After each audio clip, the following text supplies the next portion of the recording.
Als het gaat om liefde zijn wij mensen tot alles in staat. I would absolutely kill for you. I think life is about love.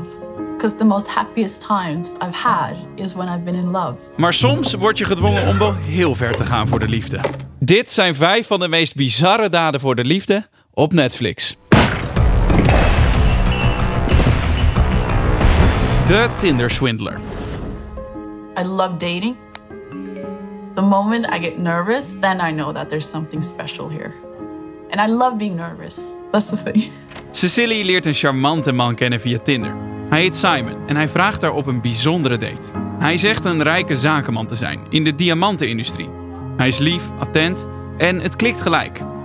En al op de allereerste date neemt hij haar mee in een privéjet.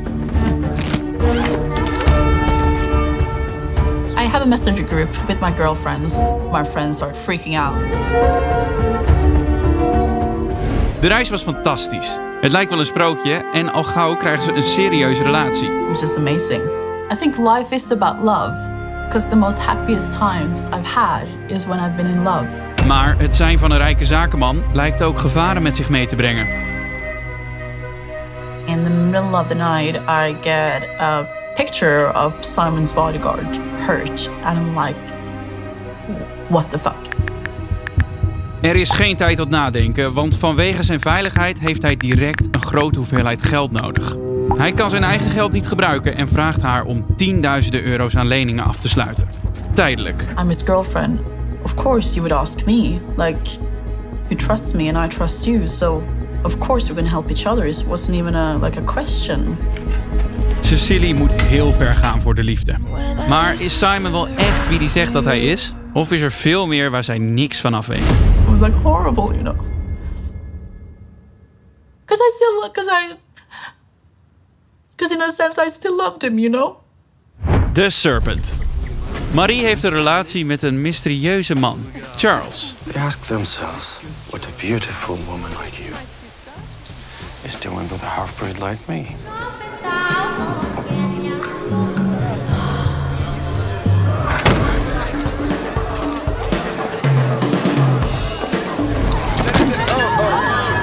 En ook al ziet Marie het gebeuren, is hij toch haar grote liefde.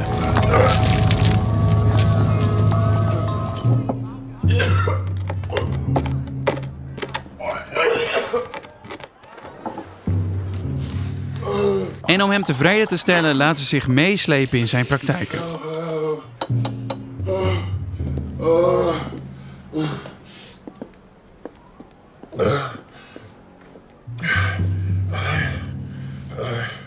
What's wrong with me, man? You've got to take me to the hospital, man. It's okay, my friend. You're safe.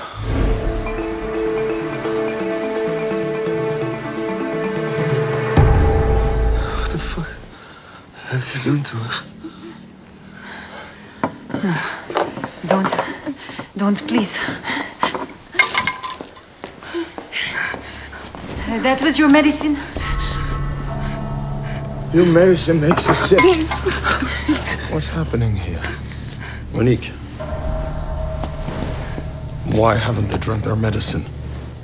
Fuck you, man. Rustig. Voorzichtig. En al heeft ze er ook wel moeite mee, doet ze alles voor zijn liefde. But I love you.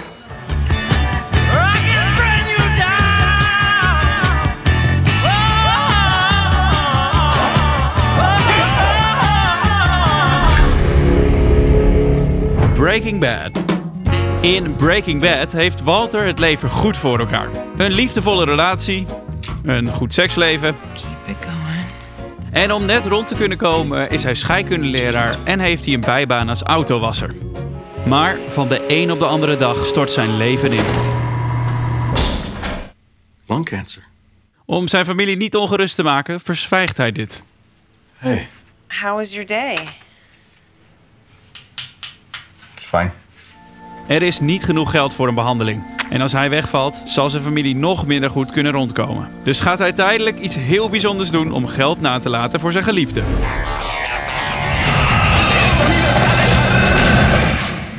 Shit, yeah, let's cook here. What are you doing? These are my good clothes. You can't go home smelling like a meth lab.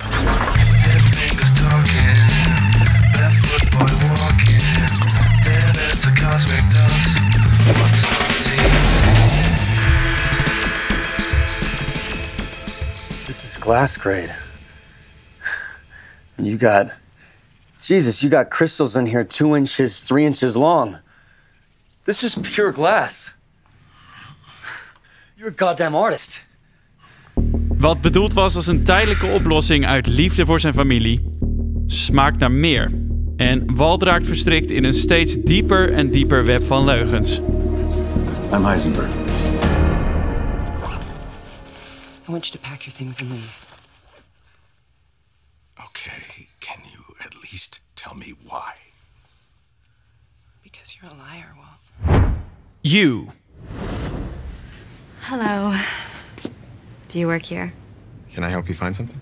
Joe is iemand die alles zou doen voor de liefde.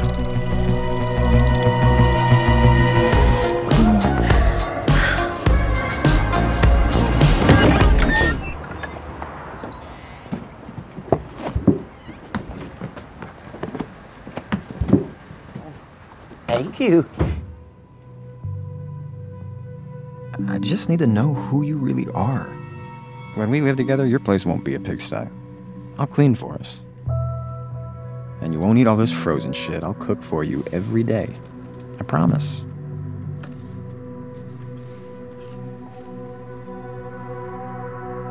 I'll even do your laundry. Hij houdt er een flinke verzameling op na. En als er ook maar iets of iemand in de weg staat van hem en zijn geliefde... Hey. Hey, man. Jeff. Nice to meet you, man. Nice to meet you too. Please, after you. All right.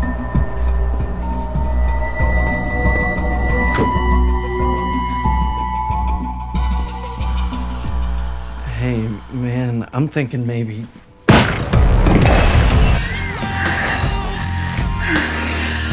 I want you, Joe.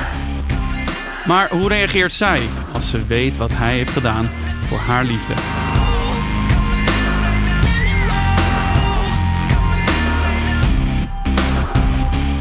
Squid Game.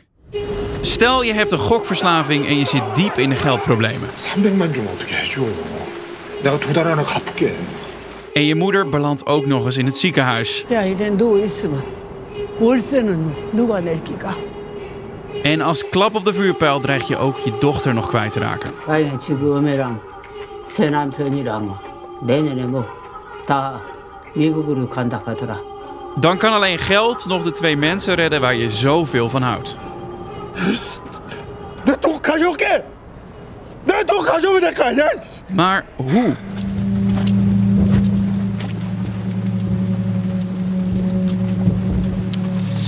Hij krijgt een kans om zijn geliefde te redden. Alleen wat hij niet weet, is dat zijn leven hiervoor op het spel komt te staan.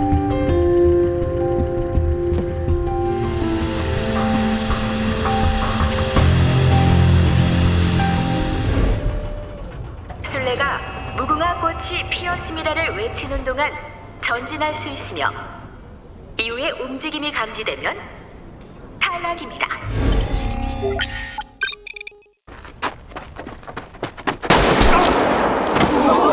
Zou jij je leven op het spel zetten voor de mensen waar je van houdt?